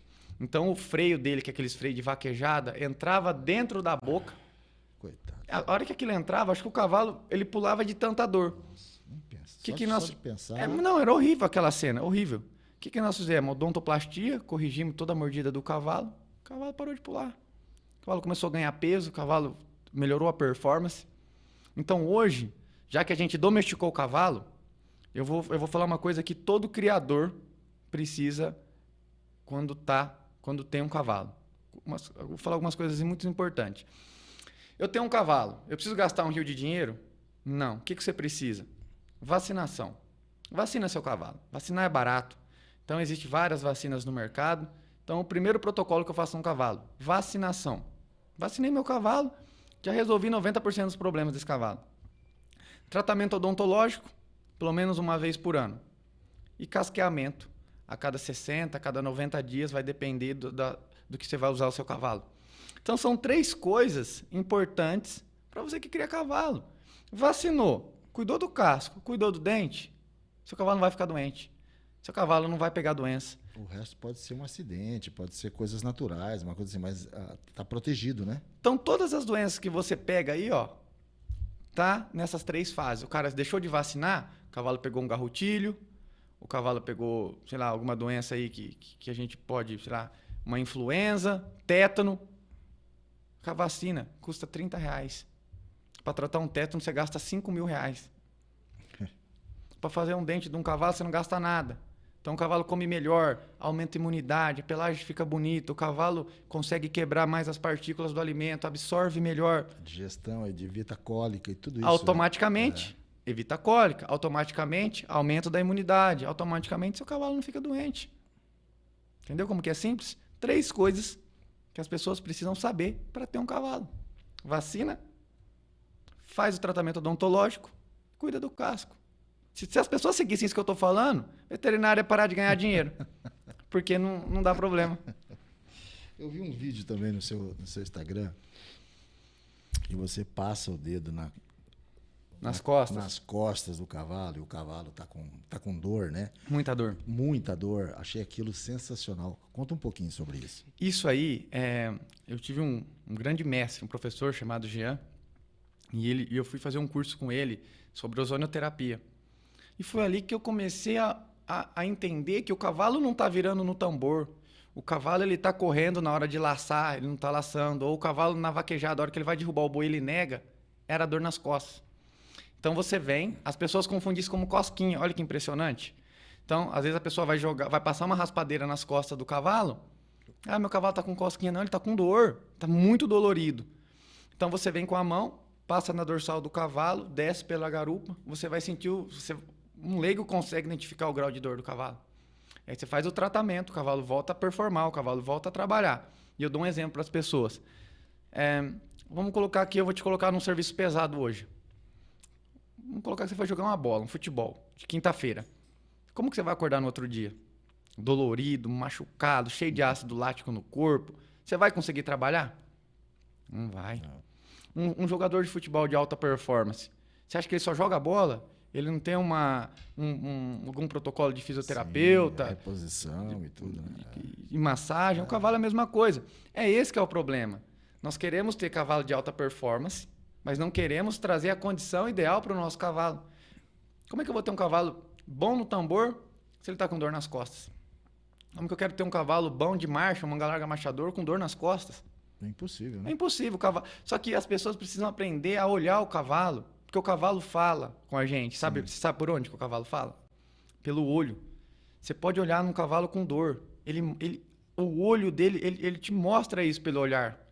A expressão. A expressão. Você cata um cavalo com algum problema de saúde, você olha o olhar dele, é triste, você começa a tratar... É para baixo, né? É para baixo. O cavalo abre o olho, o cavalo te olha, o cavalo... É uma forma dele agradecer. O brilho é diferente. O brilho, é o brilho. É o brilho diferente. Então, hoje nós temos vários treinadores de cavalo, nós temos vários criadores de cavalo, vários veterinários. Então, eu acho que isso tudo é uma corrente para um bem maior que é o cavalo. Às vezes a gente esquece disso. Volto a te falar, por conta do ego. O cavalo está com dor nas costas, o treinador não vai conseguir resolver isso, o proprietário não vai conseguir resolver isso. Então, precisa de um trabalho conjunto. Por quê? Sem o treinador, como que o veterinário vai ter... esse cavalo está caindo na performance. Não tem como a gente saber. Eu não tenho bola de cristal. Claro. Então, é um trabalho em conjunto. O cavalo está com dor nas costas, vai lá, passa a mão, o cavalo deita de dor. Então, eu tenho vários clientes que a gente faz tratamento semanal para cuidar das dores nas costas. E o cavalo começa a performar, começa a ganhar prova, começa a ser outro cavalo. Sim. Então, esse vídeo é importante. Dentro de 3 tambores, rédea, vaquejada que a gente não tem muito na nossa região, né? A gente tem, mas assim, é um pouco menor, né? Assim, mas a gente sabe que tem. Qual dessas modalidades que agride mais ou machuca mais ou que tem mais problema de performance no dia seguinte com o cavalo? Cara, eu acho que o cavalo hoje em dia, ele é um atleta. Então, eu acho que não tem esse tipo de agressão ou de tanta lesão. Porque o cavalo ele é condicionado para aquele tipo de esporte. O que eu não posso é, por exemplo, pegar um cavalo de... Vou dar um exemplo meio aleatório, só para você entender. Um cavalo de manga larga marchador e colocar numa prova de tambor. Sim. Ele vai se lesionar. Agora, o cavalo, o potro, ele já é decidido o que ele vai fazer da vida dele pela genética dele. Então, um cavalo de tambor, os treinadores já gostam de uma determinada genética para ir para o tambor. Cavalo de laço, outra genética. Cavalo de vaquejada, outra genética. Mas hoje, o que eu observo na medicina equina? O cavalo virou uma paixão. Então, você estava falando da vaquejada. Eu nunca vi um cara cuidar de cavalo igual os caras da vaquejada. Aqueles caras amam cavalo. Ama. Eles, às vezes, deixam de colocar a comida dentro de casa para tratar do cavalo. É impressionante. Às vezes você vai atender cavalo pro cara, o cara ele mora numa casinha de tijolinho, bem velho, mas ele tem um cavalo muito bom. E o cavalo, você olha pro cavalo, olha pra mulher do cara. O cavalo do cara tá com o pelo liso, brilhando, dessa largura. E eu falei, rapaz, mas... E tem outra modalidade também que eu quero conscientizar as pessoas, que ela é maravilhosa, que é o American Trotter. Você já ouviu falar dessa? Não. Não? Não. É um público totalmente diferente. O pessoal do American Trotter não é um cara que é criado no sítio, não é um cara que tem fazenda, não é um cara que ele tem essa habituação sertaneja, não é um cara que anda de chapéu, não é um cara que anda de bota e fivela. É o cara que anda normal e ele gosta de um cavalo de trote, cavalo de corrida, mas naqueles stroller, que é como se fosse uma carrocinha, que ele é muito louco. É uma rodinha de bicicleta e... uma charretinha, mas só cabe uma pessoa. Aquilo é tão leve que você consegue erguer com uma mão. Com uma mão. E os caras tratam daquele cavalo como nenhuma outra modalidade trata. Eu vivo isso na prática. Inclusive, há algum tempo atrás, eu até entrei numa discussão lá em Rio Preto com o protetor dos animais. Protetores dos animais. Por quê? Na cabeça deles, isso é maltrato. Na cabeça deles, isso é judiar do cavalo. Eles não entendem que esse cavalo é muito mais bem preparado do que qualquer outra modalidade. Os caras deixam a vida para o cavalo. Você nunca vai ver um cavalo desse esporte passando fome, um cavalo desse esporte magro, um cavalo desse esporte sem ferradura no pé e sem acompanhamento de veterinário. O cara pode ser sei lá, o cara CLT, trabalha lá, o cavalo dele é bem cuidado. O cavalo dele está bem cuidado. Muito bem cuidado. Então eu entrei no embate com isso lá em São José do Rio Preto, porque as pessoas queriam prender os cavalos porque estava andando na rua com esse stroller, que isso é maus tratos. Isso não é maus tratos. Isso é falta de informação, né? É isso falta que é. É falta de informação. É simples. É só a hora de fazer a apreensão do cavalo, ter alguém que entende o mínimo de cavalo e olhar. Esse cavalo tá magro, filho? Não. Esse cavalo tá ferrado? Tá sofrendo. Tá ferrado. Tá sofrendo? Tá com marca de escoriação? Tá com marca de... Não. Como é que isso é maus tratos? Falta de informação. É isso que a gente tem que deixar claro aqui. Pessoal, cavalo American Trotter não é maus tratos. É mais cuidado que cavalo de tambor, cavalo de de laço, cavalo de vaquejado, os caras amam. E eu comprei a causa porque eu vejo uma pessoa simples, mora num bairro simples, mas ele tá faltando um dente na boca, mas ele faz o dente do cavalo dele. Ele tá morrendo, mas ele vai no SUS. Mas o cavalo dele deu uma tossinha, ele chama um veterinário. E esses caras não hesitam. Ó, meu cavalo tá tossindo. Ele liga pro veterinário na hora.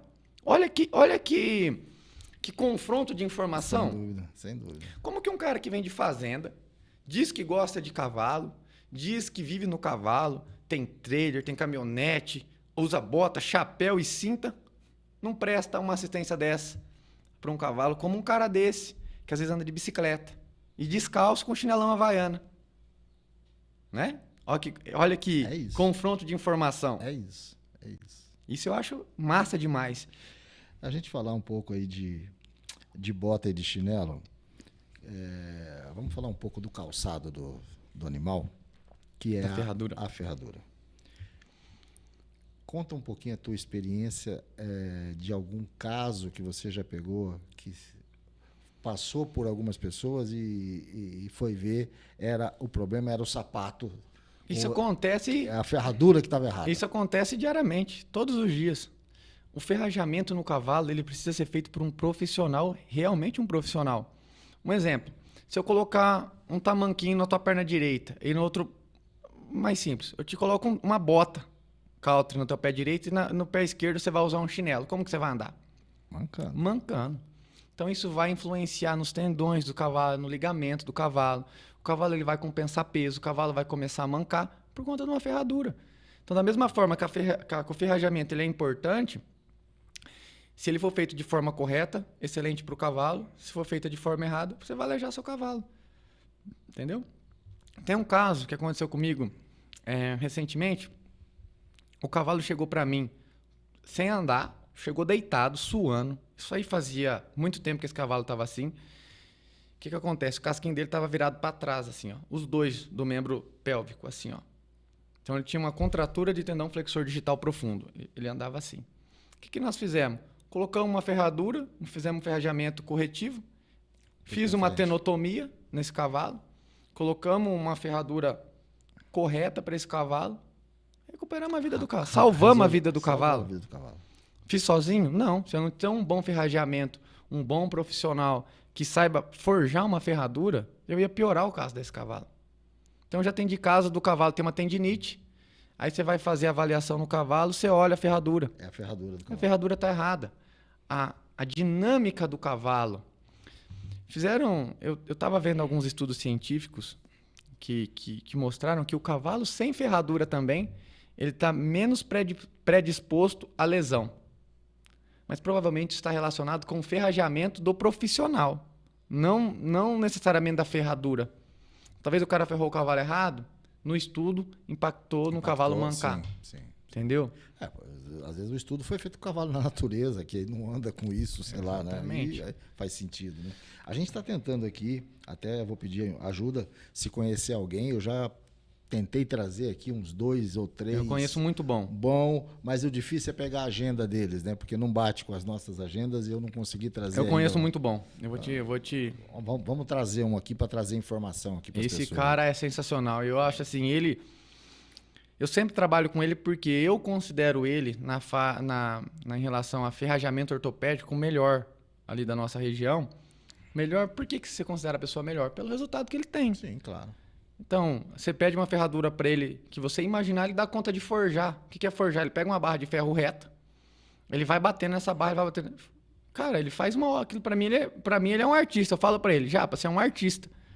Porque o que você faz com uma barra de ferro para tratar do cavalo é sensacional. Pouca gente que faz. É pouca gente que faz.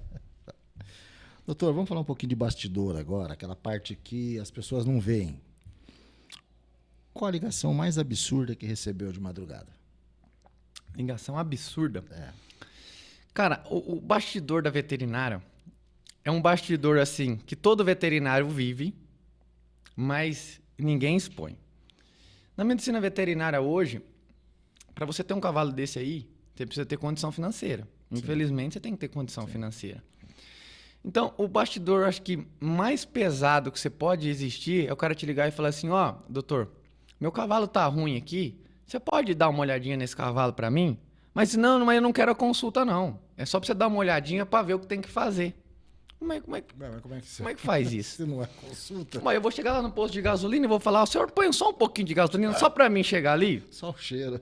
Só um golinho?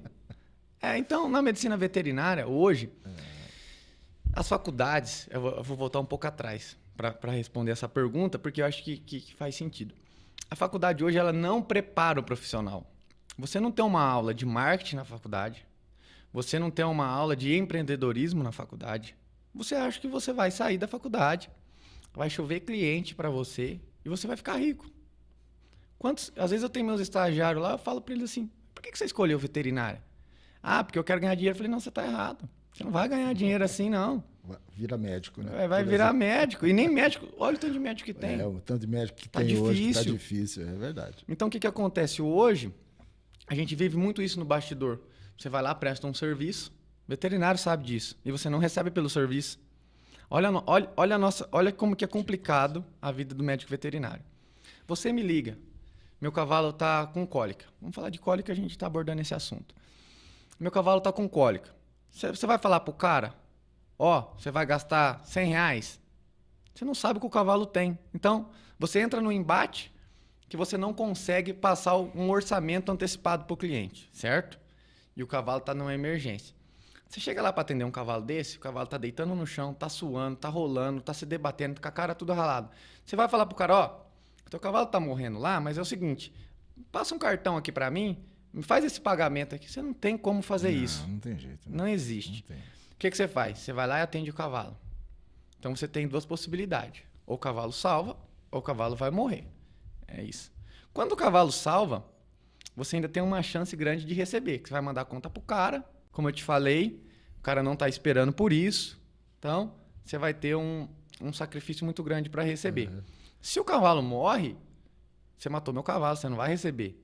Você quer receber? Meu cavalo morreu, meu cavalo valia R$50 mil. Então, a medicina veterinária, por trás dos bastidores, ela é muito ingrata. Entendi. Porque você é muito cobrado por resultado, sendo que não depende só de você. Hoje não existe um médico veterinário, como que eu posso usar uma palavra? Fantástico. Não existe nada inovador, não existe isso. A medicina em si, ela é básica.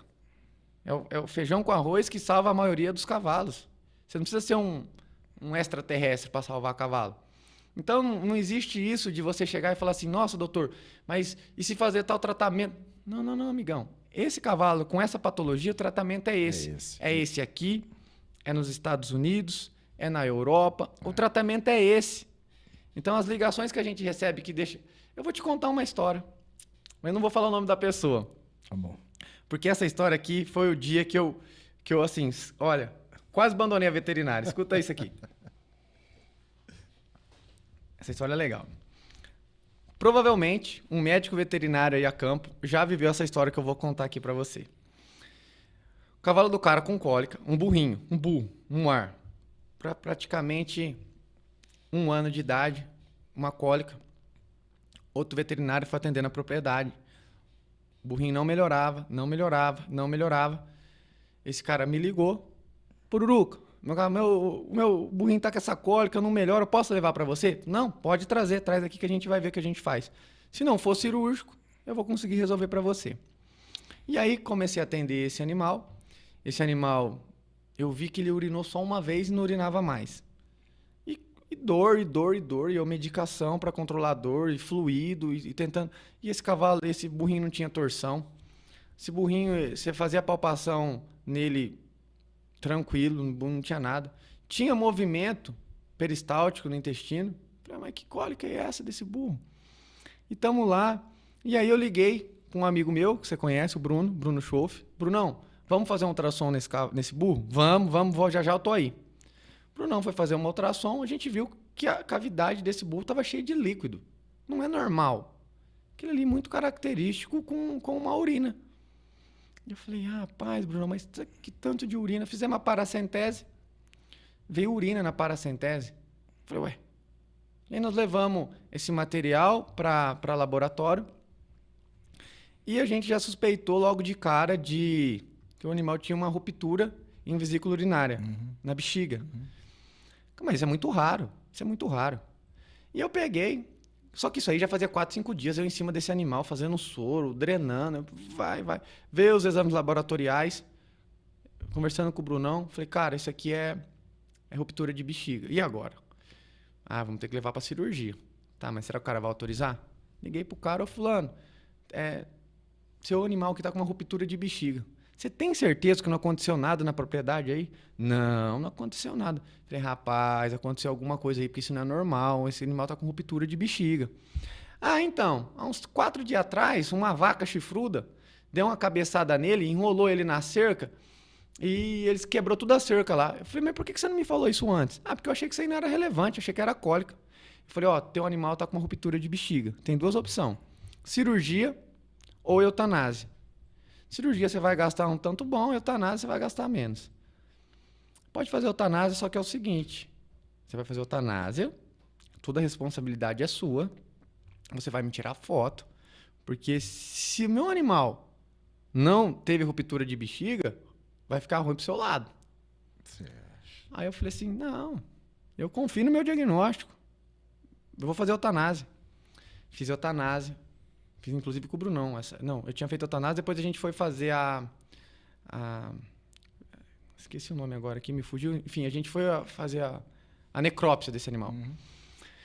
Chegou lá na necrópsia, esse animal tinha uma ruptura de bexiga. Ele tinha um furo, já estava necrosado, estava tudo preto. Tirei foto, mandei pro cara, realmente era uma ruptura de bexiga, olha o jeito que tá, tal. Beleza. Demorei uns 4, 5 dias para mandar a conta pro cara. Mandei a conta. Não lembro, eu vou falar um valor aleatório aqui. R$3.000 a conta. Mandei a conta para esse cara. Esse cara me mandou 50 áudios. Falei, rapaz, o que será que aconteceu, né? A hora que eu falei, vou ligar para ele. A hora que eu liguei para ele, eu falei, Zé, mas você mandou tanto de áudio, o que aconteceu? Ele falou assim, não, essa conta sua não existe. Como é que você está cobrando tudo isso? Eu falei, Zé, só de medicamento foi isso. Fui destrinchando a conta para ele. Sabe o que ele falou para mim? Ele falou assim, não. Se você quiser receber, eu vou te pagar R$1.500. Eu falei, Zé, a conta é R$3.000. Como é que você vai me pagar R$1.500? Você acha que eu ganhei R$3.000? As pessoas não entendem que o custo é alto. Sim. Então, de remédio foi tanto. Então, praticamente estava empatando ali. E o cara falou, não, eu vou te pagar R$1.500. Se quiser. Ele usou essa palavra, se você quiser. Eu falei, Zé, então faz o seguinte, vou ir na sua casa receber agora. Sabe o que ele falou para mim? Você tá passando fome? Falei, rapaz, mas eu não tenho cavalo. Como é que você tá falando que eu... Não, eu tô indo aí. Cheguei lá na casa desse cara para receber. Ele falou assim, vou passar um cartão de crédito. Falei, não. Você já se deu um desconto de 50%. Não, isso não existe em lugar nenhum do mundo. E ainda você quer passar cartão de crédito? Não, então eu vou passar débito. Eu falei, não vai passar débito também, porque tem taxa. Você vai me passar isso no Pix. Aí a mulher dele viu que eu já estava meio bravo com ele, foi lá e fez o Pix. Aí eu olhei para ele e falei assim, vou te fazer uma coisa aqui inédita na minha vida. Ele falou assim, o quê? Tô te despedindo como cliente. Nunca mais eu te atendo. Ele olhou para mim assustado, peguei e fui embora.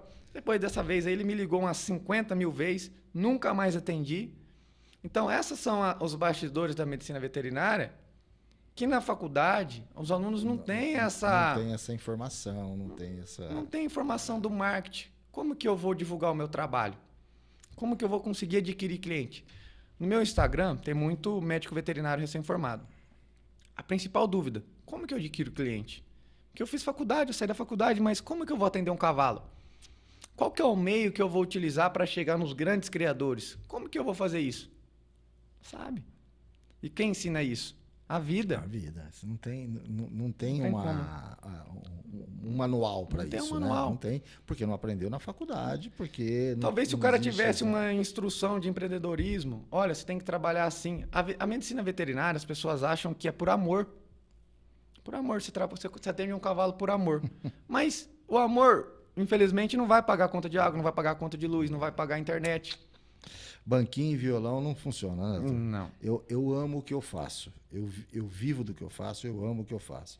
E às vezes a gente recebe ligação do cliente assim, não, é um videozinho, é só um videozinho. Faz você. É uma fotinha. Pô, mas você está me cobrando isso tudo para fazer um videozinho? Eu não faço videozinho, eu faço um vídeo. Eu não estou te vendendo a minha câmera, eu não estou vendendo a lente, eu estou te vendendo o meu conhecimento. E isso, o preço, quem vai pôr sou eu, não é você não. Se quiser pagar... Aí a gente tem que falar isso às vezes para o cliente, tem que dispensar a cliente. Eu fiz exatamente, já faço com alguns clientes exatamente o que o doutor falou aí, de dispensar a cliente. Não, nesse preço, negociação existe em todo lugar do mundo. Leilão, eu nem participo. Né? Eu acho que a gente tem que se posicionar, tem que ter uma certa ética. Não existe isso dentro do meu mercado, infelizmente. Eu não trabalho com evento. Não faço casamento, não faço aniversário, não é porque eu não gosto, não faço. Recentemente, aqui no Facebook da nossa cidade, aqui, uma noiva, preciso de um fotógrafo, casamento dia tal. Eu tive a capacidade de contar quantas indicações ela teve de assim, eu faço, e de pessoas que falaram, não, o fulano faz 70. Nossa. E um anúncio, num classificados qualquer. Então, quer dizer... Viu? Será que tem tanta gente assim, numa cidade que nem Votuporanga, que faz casamento, uma cidade que tem 100 mil habitantes, tem 70 fotógrafos de casamento? Não tem. Muitos que se dizem fotógrafos de casamento não são. Né? Não são. Então é isso, assim, é uma falta de postura. Não, eu não vendo, eu não vendo preço, eu vendo o meu conhecimento. Isso aqui que a gente está fazendo, o mundo do cavalo, isso para mim é novo, eu estou estudando. Eu venho aprendendo muito, e aqui eu aprendo muito. Lá no campo eu estou aprendendo muito. Como eu disse no começo, faz 3 anos que eu estou estudando isso. Por uma, enfim, né, uma questão de mercado, que eu venho pensando em cavalo. Mas a fotografia e o vídeo, eu conheço disso há muitos anos. Então, eu sei como fazer. Aí, esses dias, chega um cliente e fala, vou pedir para minha funcionária ir lá. É concorrente. Você não explica para ela como é que faz no vídeo? Ah, tá, vou explicar. Não vou explicar. Não é que você não vai explicar, não é isso. É que assim, vai aprender que nem eu aprendi. Vai trilhar, vai lá na Suíça que nem eu fui na raça, vai estudar, vai aprender. Porque tem coisa que a gente não passa. Tem coisa que a gente, por mais que você queira ensinar, é vivência. É o seu caso. Você chega para atender um cavalo, chega para atender uma emergência, por mais que ela seja igual, existem as intercorrências, existem as especificidades. Um animal nunca é igual ao outro, a idade é diferente, a raça é diferente, o tratamento é diferente, onde esse animal vive é diferente. Então, tudo isso pode interferir no seu diagnóstico. Foi picada disso, foi aquilo. Quer dizer, o que você usa para fazer? É a sua experiência. Não é abrir um manual e falar assim, faça isso, se não der certo, faça isso, se não der certo. E às vezes as pessoas chegam e falam, não, você não ensina a minha funcionária? Eu falo, não existe isso, filho. É experiência. Isso aí você vai vivendo que você vai aprendendo. Né? É dessa forma. Isso acontece no mundo do cavalo também. Sim, sem dúvida. Você não me passa um tratamento? Cara, eu não posso te passar um tratamento. Eu preciso ver o seu cavalo. Cara, e isso é tão real. Quantas vezes as pessoas não me ligou e falaram assim, você não pode me passar um tratamento? E eu, na minha cabeça... Cara, eu vou passar um tratamento para esse cara. Aí vem uma voz e fala, não passa não, que vai dar problema. Aí você não passa, chega lá, você vai ver o caso, é totalmente diferente daquilo que você tinha imaginado. E se você tivesse passado aquele tratamento, o cavalo teria piorado ou teria morrido. Vou te dar um exemplo. Tem uma doença chamada rabdomiólise. É uma doença que destrói todo o músculo do cavalo. O cavalo urina sangue, né, por conta da quebra da musculatura, do músculo. E se você fazer um anti-inflamatório não esteroidal nesse cavalo, você acaba levando a uma lesão renal muito grande e você acaba matando esse cavalo por uma insuficiência renal. Mas se o cara te liga e fala, meu cavalo está meio travadinho, o que eu posso fazer?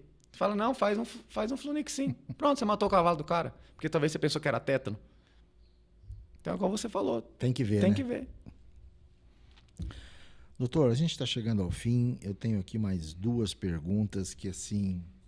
Eu acho que são as perguntas para a gente fechar. E também quero que o doutor fale um pouquinho sobre o plano que o doutor tem, né, o MyZec, para que a gente possa fechar o nosso bate-papo e deixar um recado, enfim, aquilo que o doutor quiser. A gente tem muita gente que nos segue que são competidores. A gente tem bastante gente, principalmente de 3 tambores, e rédeas, que é assim, dentro da nossa realidade, é onde a gente mais participa. Qual dessas modalidades exige mais do sistema locomotor? Tambor, rédeas ou trabalho? Cara, na minha opinião, eu vou te falar o que exige mais do cavalo. É a rédeas. Porque o cavalo ele não nasceu para correr e brecar de uma vez. O cavalo não nasceu para correr numa direção, do nada trocar a mão e trocar de direção. O cavalo não nasceu para dar 10 voltas rápido, parado no próprio eixo. Então isso exige muito do cavalo. Muito. O cavalo não nasceu para isso. O cavalo nasceu para andar solto. Então, assim, eu posso te falar que a rédeas é o que mais exige do cavalo, e uma competição que menos exige, que o cavalo, na verdade, faz isso na natureza, é corrida. Turf, o cavalo corre para frente. Sim. Isso daí é do cavalo. O cavalo, para sobreviver, o cavalo é um predador, ele é uma presa. Então ele tem que correr. Então na natureza corre. Então isso para o cavalo é normal. Você vai sair da cancela e vai chegar no ponto final. Correu, é do cavalo, isso aí é do cavalo. Agora rédeas, acelera a velocidade, diminui a velocidade, breca, esbarra, troca de mão, troca de ângulo, troca de posição, aumenta a velocidade, diminui a velocidade. Então isso exige um esforço mental muito grande do cavalo. É antinatural. Podemos dizer que seria antinatural. Não é antinatural, não é o habitual. Não é o habitual. Vou te dar um exemplo, você vai entender. Vamos pegar um corredor olímpico. Vou falar um nome que todo mundo conhece. O Bolt lá. Uhum. O cara nasceu pra corrida. Olha o tamanho daquele cara, olha a perna dele, olha como que ele corre com facilidade. Eu vou pegar aquele cara e colocar ele pra jogar bola. O que vai acontecer? Ele vai trupicar, ele vai cair. Não é da função do cavalo. Uhum. Então, para a gente levar os cavalos para a modalidade que a gente quer hoje em dia, é da onde surgiu o acasalamento. Então, vou pegar no tambor, eu vou pegar um cavalo de corrida e vou misturar esse cavalo com um cavalo de trabalho, para ele ser um cavalo que tem explosão, um cavalo que corre, mas um cavalo habilidoso que consegue chegar no tambor e consegue virar. Porque se eu pegar um cavalo só de corrida, se ele chegar no tambor, ele vai passar reto. Vai passar reto, não vai virar. Ele não tem habilidade para trocar de mão e fazer a volta e flexionar a costela, flexionar a paleta. Não vai. Não é dele, né? Não é dele. Agora eu pego um cavalo de rédeas e vou colocar numa corrida. Ele não vai performar. Ele não tem essa explosão, ele não tem a massa muscular própria para isso. Então o ser humano é tão inteligente que ele foi modificando a genética para aquele tipo de modalidade. Mas eu vou te dizer, eu acho que o que mais exige do cavalo é a rédea. É muito complexo. Você já viu uma prova de rédea de pertinho?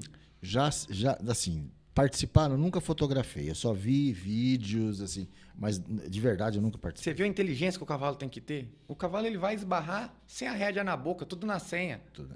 Então, na verdade, olha como que é uma coisa complexa. É o esporte que mais sai da realidade do cavalo, mas é o esporte que o cavaleiro tem que ter mais sintonia com o cavalo. Sim. Então, quando eu assisto rédeas, eu acho aquilo lá a maior sintonia que existe entre cavalo e ser humano. Porque se você analisar, o cara conduz o cavalo, não é puxando na boca, fazendo força, dando esporte. Não, é com o corpo, é um treinamento. É uma sincronia de movimento entre o cavaleiro e o cavalo. Então, eu acho isso magnífico. A gente trouxe aqui recentemente o Diogo, que é da região de São José do Rio Preto, um pouquinho para frente. O Diogo Portela. Isso. Eu conheço o Diogo. E o Diogo é de rédeas, né? E ele comentou e ele falou exatamente isso, né? Essa questão de sintonia, né? De como fazer o cavalo virar, como não fazer, que é tudo uma questão de cutucar um pouquinho para lá, fechar um pouquinho para cá e sentar na boca do cavalo, né? E fecha a perna, e abre a perna, e a forma como você senta na cela. É impressionante. Não, aqueles caras, para mim, são artistas. É artista. Inclusive, hoje, acho que ele está fazendo uma prova de 3 tambores lá no Aras dele. Eu vi o Diogo. Marcou a gente aí, mas eu não tinha condições de ir. O Diogo é um excelente treinador e a sintonia que tem. Gente boníssima. Pessoa, um abraço aí. O mundo do cavalo é isso. Te traz muitas pessoas boas, muitas pessoas de coração imenso, pessoas que você vai falar assim, nossa, que ser humano. Eu conheço alguns criadores de cavalo que você olha pro cara e fala assim, cara, que ser humano fantástico, que pessoa benção, que cara iluminado por Deus. Poderia dar nome de 50 pessoas aqui para você que tem essa luz que o cavalo traz pra gente. Então, o cavalo não é só um esporte. O cavalo, ele muda as famílias, ele muda o ser humano, ele conecta pessoas de bem. Tem as tranqueiraiadas? Todo lugar tem. Você vai mexer com carro? Tem. Você vai mexer com bicicleta? Tem. Tudo tem. Mas o cavalo é um ambiente propício para quem quer criar uma família, um filho, uma filha, colocar num esporte desse, porque vai agregar muito no psicológico da criança, vai moldar o caráter da pessoa. Sai fora de droga, sai fora de alcoolismo, sai fora de uma porção de tranqueiraiada que a gente escuta. O cavalo salva vida. Sim, concordo. Eu concordo. Eu recentemente estava fazendo uma prova aqui numa cidade e a final ia ser à noite. E a prova acabou, umas 4 da tarde. Eu fui descansar no carro. E o pessoal estava tudo acampado assim, nos trailers. Vieram me arrancar do carro. Não, você vai tomar banho lá no meu trailer. Eu não tinha levado nem roupa. Você vai tomar banho lá no meu trailer, você vai jantar com a minha família. Então, assim, é aquela coisa que é uma conexão. Eu não sabia quem eram as pessoas. Eu não conhecia as pessoas. Mas me viram trabalhando ali. A gente estava próximo. Não, vamos lá, e você vai ficar com a gente. Então, assim, é uma coisa que a gente não vê mais, né? Que a gente não tem mais por aí, né? Doutor, fala um pouquinho do plano de saúde para as pessoas que tiverem interesse. Mas antes eu quero te falar uma coisa. Pois não. Do mundo do cavalo. Existe outro mundo paralelo ao cavalo que, na minha opinião, é disparado na frente do mundo do cavalo, que é o do muar, do asinino, do burro, da mula. Se um dia você tiver contato com esse público, você vai falar assim, cara, eu vou abandonar cavalo. Eu quero ter mula, eu quero ter burro. Você sabe quando você chega num lugar que você não conhece ninguém, mas você se sente acolhido? E outra, você provavelmente vai estar num ambiente onde tem pessoas com muito dinheiro, pessoas que têm uma condição financeira acima da média, mas que quando você está com essas pessoas, elas estão vestidas igual você, com a mesma roupa igual você, não tem ego, não tem esse negócio, eu sou... O mundo do cavalo tem isso. O cara, eu tenho um cavalo melhor que o seu. Meu cavalo está correndo melhor que o seu. Olha, isso aqui é melhor que o seu. Olha o meu trailer, olha a minha caminhonete. Você parte para os muladeiros. Sim. Cara, é um ambiente que eu queria criar meu filho. Por quê? É um ambiente que as pessoas se respeitam. Você comprou um cavalo, o cara não vai te criticar pelas costas. Você comprou uma mula, o cara não vai te criticar pelas costas. O cara vai te abraçar. Nossa, que legal, parabéns. Nossa, eu super feliz por você, vamos andar junto. E a troca de energia, pessoas boas, pessoas do bem. Você não vê...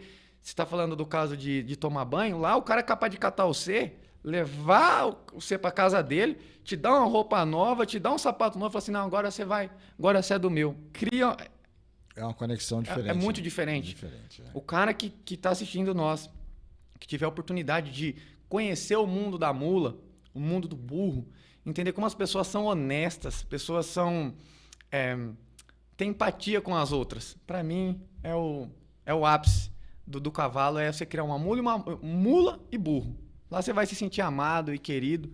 E não tem distinção social. O cara não tá ligando se você tá com um chapéu de R$2.000 ou se você tá com um chapéu que você pegou ali numa festa de peão que você ganhou.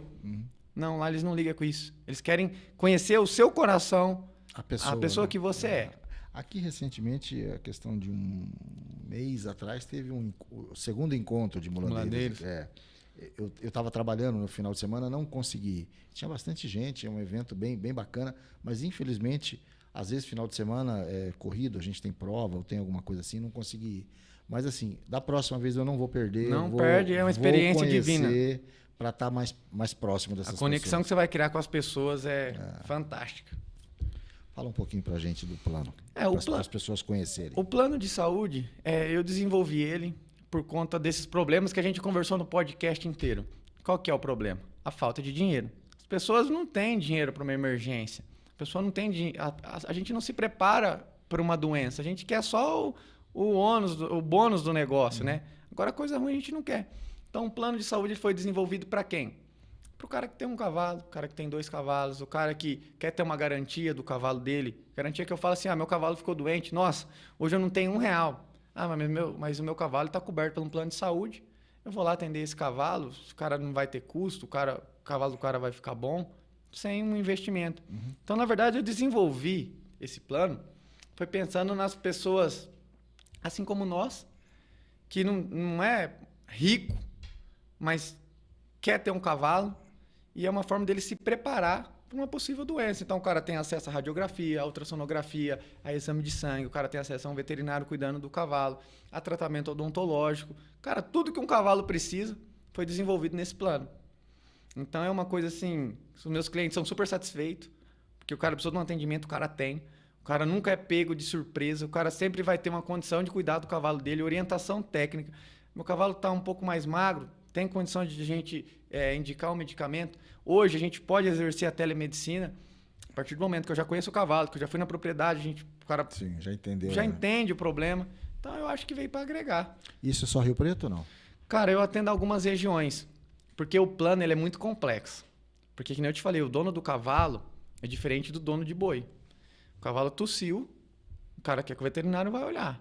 Então eu não consigo atingir uma grande região. Porque precisa de muita mão de obra e também não tem. Sim. Então, algumas regiões específicas eu consigo atender e colocar o cavalo do cara no plano.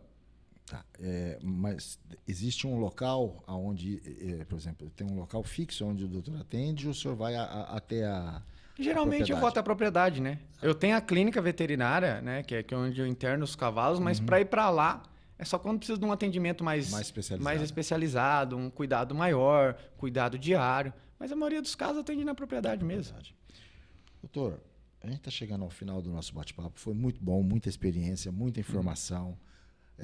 Eu quero agradecer pela disponibilidade de estar aqui com a gente. Se o senhor quiser deixar algum recado, se quiser falar mais alguma coisa, fique à vontade, a casa é sua. Eu só tenho a agradecer pela oportunidade. Foi muito bom lhe conhecer. Eu queria deixar um recado para os criadores, que é seguir aquelas 3 coisas que eu falei no início, que é para você ter um cavalo. Vacina o cavalo, trata do dente e cuida do casco. Você não vai ter problema com o cavalo. Para de ser teimoso. Para de ir nas ideias de pessoas que não são profissionais da área, principalmente na parte de nutrição, né? As pessoas acham que cavalo engorda por conta da suplementação que você dá. Compra um suplemento de R$1.000. Isso não vai mudar a vida do cavalo. O cavalo precisa de uma boa dieta. O cavalo precisa comer bem, uma boa ração, um bom feno. E, na minha concepção, depois de muitos anos estudando cavalo, ele precisa ter um probiótico na ração, um probiótico na dieta, para melhorar a absorção dos nutrientes e ajudar esse cavalo a não ter cólica. Então essa é a ideia que eu quero deixar para o produtor. Cavalo é um animal simples, um animal rústico, porém sensível. Então não precisa inventar moda. O que seu cavalo precisa comer? Ração, feno, água limpa e sal no coxo. Pronto. Tá tudo certo. Tá tudo certo. Então não fica com medo de criar cavalo. É simples. Você só precisa ter uma orientação correta. Perfeito. Muito obrigado por sua atenção. Obrigado você. Grande abraço, bom final de semana. Obrigado, tamo junto. Valeu, obrigado.